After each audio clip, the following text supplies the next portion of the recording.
Okay, so we're here in the winery.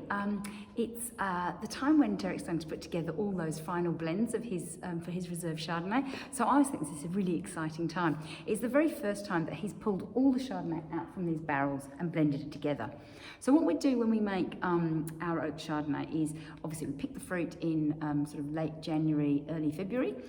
We do it in small batches. We start the ferment. Then while it's fermenting, we actually he pumps it into all these different barrels, okay?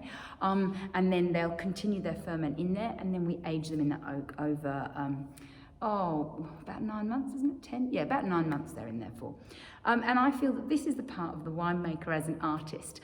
This is when he's got to pick that fruit, taste the grapes, make the initial juice, and work out how much oak that fruit can handle.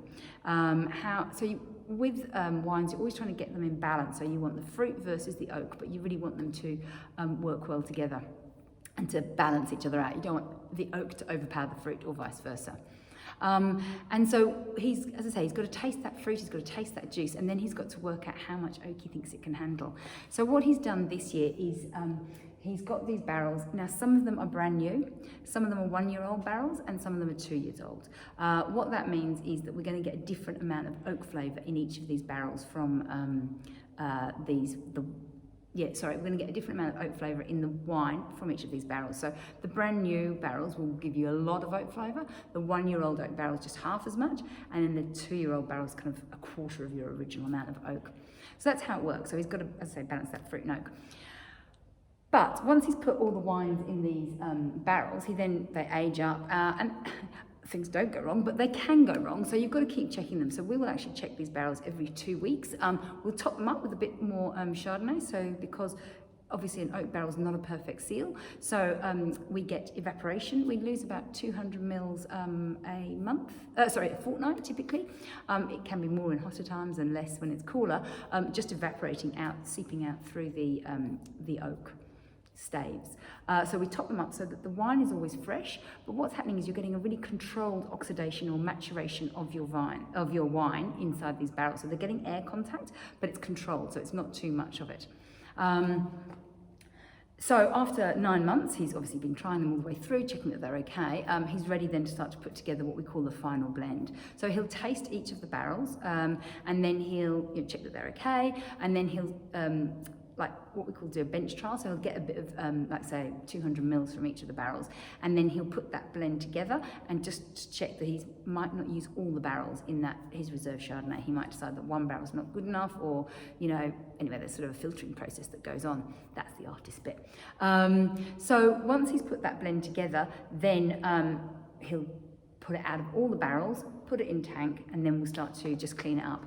But what he's done is just been putting that blend together, and I've got some of the final blend. I haven't had this yet. I'm really excited. I am an oak Chardonnay drinker. Not everybody is, and that's fine. You just leave the rest for us that are. And I just think this is a great, great wine. So it's in a big jug. We're in the winery. Everything's, man-sized. I thought I'd better get myself a big glass.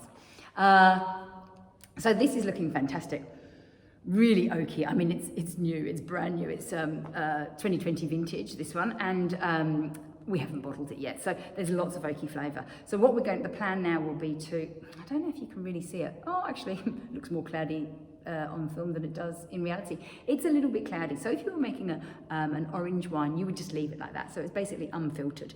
We won't. We will sort of clean it up, clarify it, and filter it, so that it will be that sort of crisp, fresh, clear looking wine, how you sort of imagine wine, but it still looks beautiful. As I say, it smells really, really oaky, lots of sort of peach and melon flavours bursting out.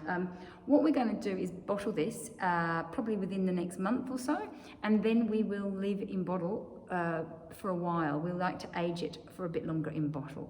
And that's just a slower aging process than in barrel, but if we leave them in barrel any longer, it's going to get too oaky, so then you will get the oak overpowering the fruit.